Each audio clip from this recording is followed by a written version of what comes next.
everyone. Welcome to the Word of the Day for Thursday, January 22nd.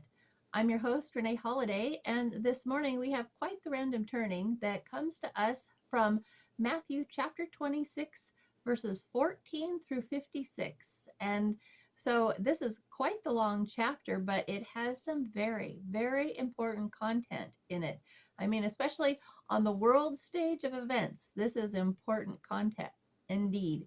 And so, well, let's jump right in and get started. It reads under the title, Judas Agrees to Betray Jesus. It reads, Then one of the 12, called Judas Iscariot, went to the chief priests and said, What are you willing to give me if I deliver him to you?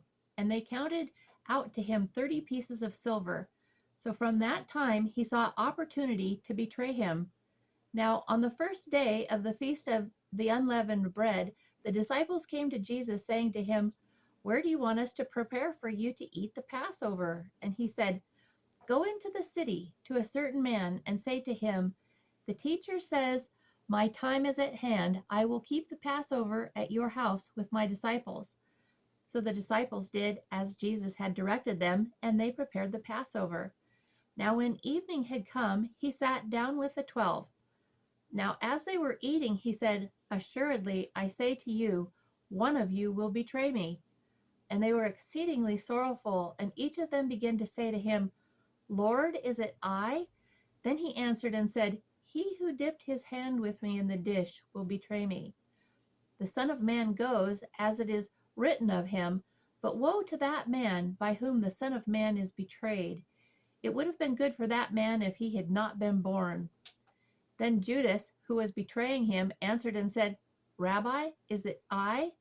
He said to him, You have said it.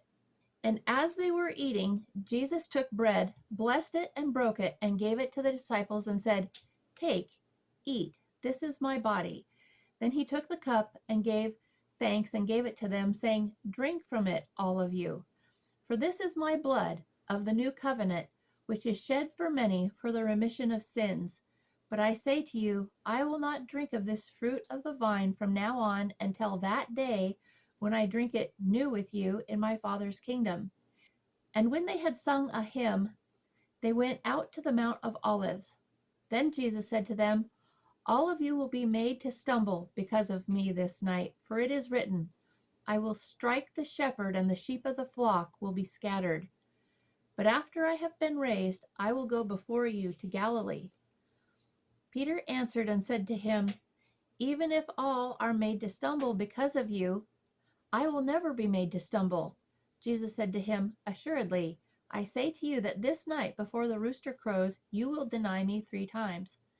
Peter said to him, Even if I have to die with you, I will not deny you. And so said all the disciples. Then Jesus came with them to a place called Gethsemane and said to the disciples, Sit here while I go and pray over there. And he took with him Peter and the 2 sons of Zebedee, and he began to be sorrowful and deeply distressed. Then he said to them, My soul is exceedingly sorrowful, even to death. Stay here and watch with me. He went a little farther and fell on his face and prayed, saying, O my Father, if it is possible, let this cup pass from me. Nevertheless, not as I will, but as you will. Then he came to the disciples and found them asleep and said to Peter, What, could you not watch with me 1 hour? Watch and pray, lest you enter into temptation. The spirit is indeed willing, but the flesh is weak. He went away again a second time and prayed, saying, O my Father, if this cup cannot pass away from me unless I drink it, your will be done. And he came and found them asleep again, for their eyes were heavy. So he left them, went away again, and prayed the 3rd time, saying the same words. Then he came to his disciples and said to them, Are you still sleeping and resting?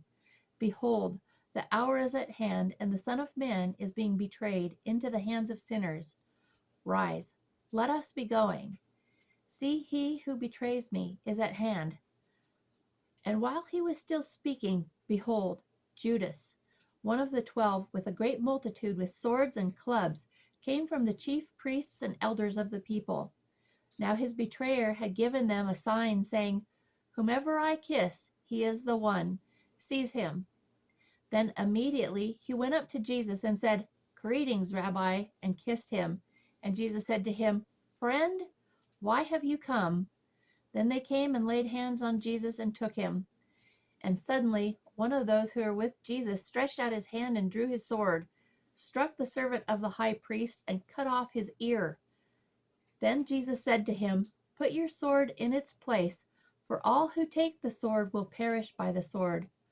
Or do you think that I cannot now pray to my Father, and he will provide me with more than 12 legions of angels?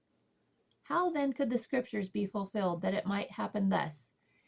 In that hour, Jesus said to the multitudes, "Have you come out as against a robber with swords and clubs to take me? I sat daily with you teaching in the temple, and you did not seize me. But all this was done that the scriptures of the prophets might be fulfilled." Then all the disciples forsook him and fled. Now, there's probably not one of us out there that doesn't already know this story and this part of Jesus's testimony. But, I just have to take a minute because it's the betrayal. It's the betrayal of not just any man. It's the betrayal of the holy, the only innocent, holy person to ever walk the earth.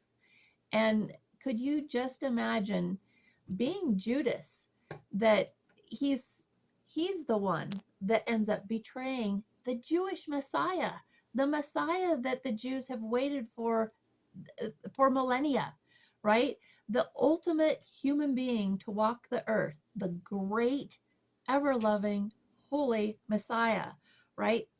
And Judas betrays him. He sells him off for 30 pieces of silver. Well, I mean, wow. It's one thing if you're not typically a trustworthy person, or if you're not particularly faithful or loyal to anyone. It's one thing to be betraying people in general. It's another thing to betray the only innocent man to ever walk the earth. Could you imagine having that title? That, oh my gosh, you're not just a traitor, you're the world's greatest traitor. And so, oh man, that is really something.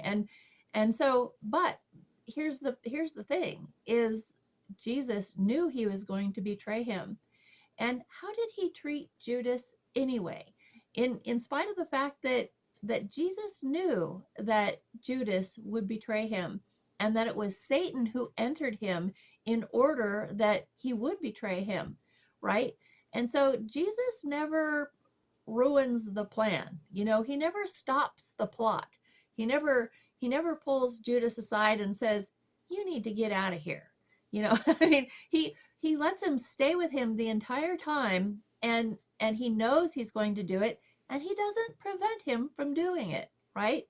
He knows exactly what he's going to do, and that he's Judas is going to be taken over by Satan, because that's what happens when people betray you, when they betray anybody, when they're a traitor, they're unloyal, they're not trustworthy, they can't be trusted, because they listen to demons, right? They're demonically directed all the time. And just like Judas here is taken over by Satan before he goes to sell Jesus down the road, right? And so that's an interesting aspect, that Jesus allowed him to remain to the end, because he had to be there. He had to be there to fulfill prophecy and to fulfill that particular role of somebody betraying the Messiah, in order that he would be crucified and ultimately save the entire world from their sins, right? And so it's just fascinating, quite the understanding that if you know somebody's going to betray you so bad that you're going to be crucified because of what they've done, and still you trust God enough to allow it to happen and to not run that dirtbag off, right? I mean, could you imagine knowing that somebody is going to betray you? You know exactly how they're going to do it, when and why, and the fact that the devil has taken them over. And so, and yet you still allow it. That is absolute faith and trust in God.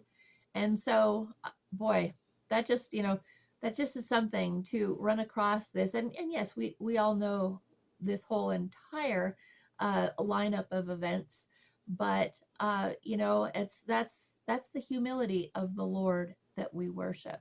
That to the end, no matter what it cost him, and it cost him everything, he was faithful to the end, and he even allowed a, a Satan-ridden dirtbag to stay amongst his company, and so that he could fulfill his destiny. And this kind of falls into the category of the sovereignty of God, like we read in Romans chapter 9, where it describes that God is the potter and we are the clay, and that he makes vessels for destruction and vessels for honor.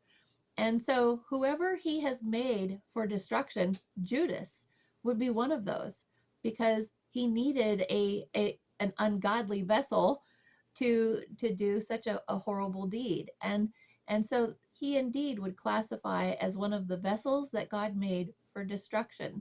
And it's God's right to do so. It's the sovereignty of God that he makes more or less fodder people. Those he makes for destruction, and those he makes for his honor and glory, which are, his children, the church. And so, very interesting that, just like the parable of the wheat and the tares, you can't pluck up the tares lest you uproot the good wheat also.